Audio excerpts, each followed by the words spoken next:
हाँ जी, good morning class 12th। Here is your new chapter, that is chapter number 13, probability. ठीक है, what is the meaning of probability? It means the certainty not happened. Means certainty means किसका होता है, मतलब होता है श्योरिटी, मतलब किसी चीज़ की श्योरिटी ना होना।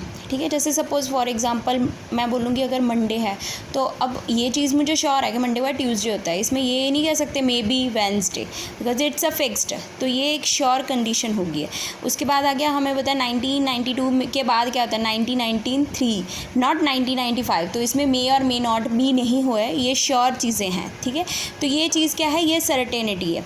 बट प्रोबेबिलिटी कहाँ आती है, जहाँ पे ये चीज़ ना हो, जहाँ पे श्योरिटी ना हो, यहाँ पे कंडीशन हो कि हो सकता है ये चीज़ हो सकते। जैसे सपोज़ ये कह सकते हैं कि अभी मैं प्री बोर्ड एग्ज़ाम बोल सकती हूँ कि प्री बोर्ड एग्ज़ाम पर है। ठीक है, तो कोई भी बच्चा कहता है कि मैडम मेरे प्री बोर्ड के एग्ज़ाम के बिहाफ पे आप मुझे ये बताओ कि मैं फ़ाइनल में कितने मार्क्स ले लूँ।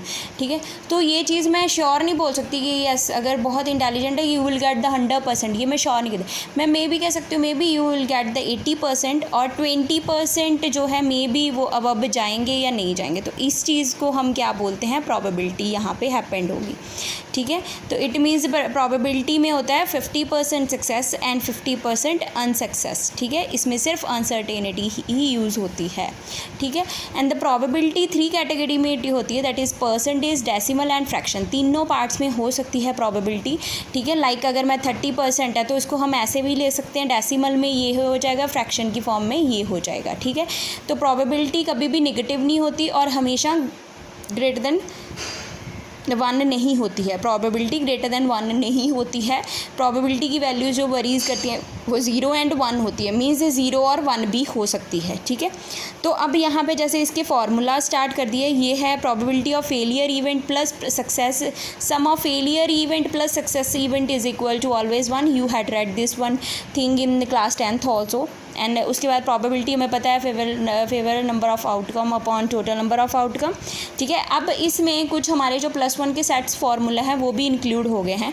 जैसे यहाँ पे हम वहाँ पे नंबर ऑफ सेट्स बोलते थे, यहाँ पे हमने बोल दिया probability union A union B is equal to probability A plus probability B minus probability intersection A and B. ठीक है, तो इसमें अब जो एक नई कंडीशन है वो आप पढ़ोगे कंडीशनल प्रोबेबिलिटी। कंडीशनल प्रोबेबिलिटी क्या होती है, ऐसा इवेंट जो हो चुका होता है जिसमें इफ़ और देन की सिचुएशन आती है, उसको हम बोलते हैं कंडीशनल प्रोबेबिलिटी। तो इसमें हम लिखते हैं प्रोबेबिलिटी ए अपॉन बी, ये फ्रैक्शन में होता है। ये जो होती है, ये जो वो वाली टर्म है जो गिवन है, ये बी वो चीज़ है जो हो चुका है और जो हमें गिवन है, और ए जो हमने फाइंड करना है वो हमेशा ऊपर होता है, और बी जो हमें गिवन है वो डाउन साइड होता है, और ये इसके इक्वल होता है A probability of intersection A and B upon जो गिवन होगा वो यहाँ पे ही आएगा। ठीक है, अगर इन केस अगर प्रोबेबिलिटी बी अपॉन ए होती, ठीक है, तो उसमें क्या करते हम, उसमें भी ए इंटरसेक्शन बी ही आ जाता। ठीक है, और नीचे जो गिवन था मतलब पी ए। ठीक है, तो ये है आपकी conditional property. Let's start the exercise 3.1। जैसे इसमें फर्स्ट क्वेश्चन है, given that E and F R the event such that P E आपको 0.6 दिया हुआ है, पी एफ आपको 0.3 दिया हुआ है, P probability intersection A F is equal to दी हुई आपको 0.2। हमने ये चीज़ें फाइंड करनी है। ठीक है, तो मैंने ये फार्मूला लगा दिया एंड वैल्यू फाइंड करके लगा दी। ये मुझे गिवन टर्म्स थी वो मैंने डाउन साइड ही लिखी है। सिमिलरली जब एफ अपॉन ई गए तो एफ यूनियन ई, तो दोनों बोथ आर द इक्वल, तो वैल्यू वही लगेगी, यहाँ पे ये आ जाएगी। तो ये क्वेश्चन ठीक है। अब इसके बाद आगे जैसे सेकंड क्वेश्चन है, कंप्यूट आपको दिया हुआ है P probability A upon B, if आपको प्रोबेबिलिटी बी दिया हुआ है 0.5 and probability intersection A and B आपको दिया हुआ है 0.32। ठीक है, तो इसमें आप क्या लिखोगे, probability A upon B is equal to क्या हो गया, intersection A B upon P B. तो ये कितना आ गया 0.32 अपॉन 0.5, तो आंसर कितना आ गया आपका 3.50। तो कटिंग करके आंसर कितना आ गया 16/24। ये क्वेश्चन नंबर 2 था। उसके बाद आ गया क्वेश्चन नंबर 3।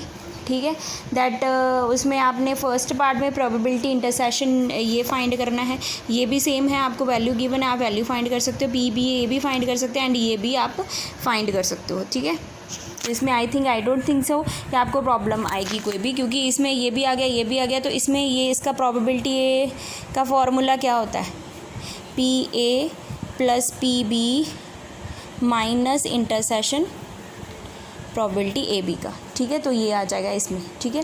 तो फिफ्थ क्वेश्चन भी सिमिलर है, ठीक है। And then sixth question start करते हैं। इसमें हमने ये ही फाइंड करना है, बट इसमें कंडीशन हमें दी गिवन नहीं है, वो मैं आपको बता देती हूँ कैसे करनी है। जैसे सपोज सिक्स्थ क्वेश्चन है, इसमें कहते हैं coin is tossed 3 time cos कर रहा है। जो ई है वो आपको दे देता है हेड ऑन थर्ड टॉस, ठीक है। तो ई की कंडीशन हेड थर्ड टॉस पे आ रहा है एंड एफ हेड्स आपको दे रहा है ऑन फर्स्ट 2 टॉस्ड, ठीक है जी। तो ये है, अब इसकी प्रोबेबिलिटी आपने बनानी है, ये आपने खुद बनानी है क्योंकि ये गिवन नहीं है। एंड हमने जो फाइंड करना है वो क्या है, पी ई, ये वाला ई अपॉन एफ फाइंड करनी है। तो पहले हम बना लें, पहले मैं सैम्पल स्पेस बना लेती हूँ कि कितनी है, ठीक है। तो 3 टाइम कंडीशन हुई है तो 2 मतलब 8 कंडीशंस बनेंगी। तो सैम्पल स्पेस में मेरा क्या आ जाएगा, H H H H H T, then H T H, then H T T, then T H H, then T H T, then T T H, then T T T, ठीक है। 3 then 8 हो गए total 8।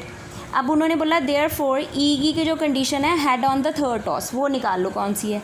Head on the third toss कौन सा है, पहले तो यही आ गया, ठीक है।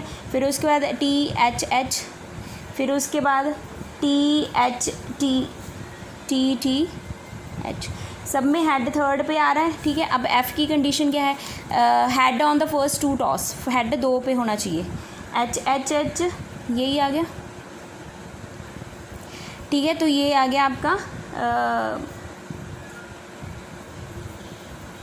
नहीं, इसमें एक और आ जाएगा, ये भी, ठीक है। अब इसके बाद हमने क्या करना है, तो ये मैं फार्मूला लिख लूँ इसका पहले, मुझे अब इंटरसेशन भी चाहिए प्रोबेबिलिटी का।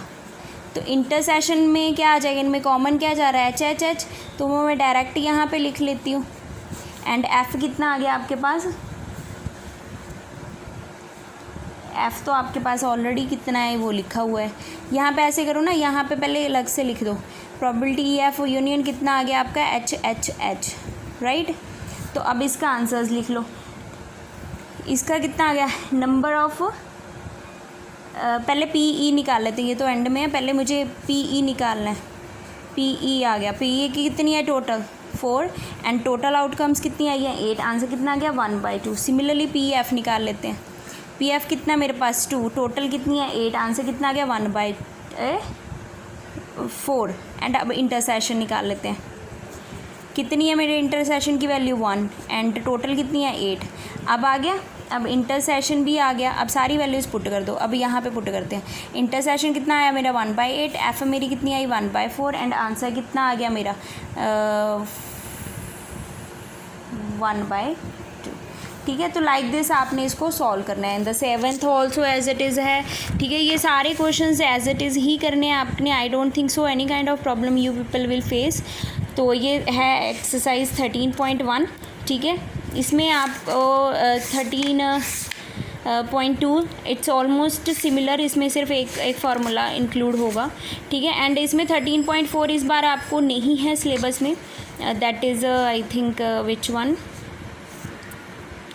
यस 13.4 भी नहीं है। Let's see the syllabus, yes 13.4 and फिर 13.5, ये सारे क्वेश्चंस डिलीट हो चुके हैं। तो only 3 exercise will be there. तो 1 exercise I had done, so try to solve all the question. If you have any kind of problem then ask.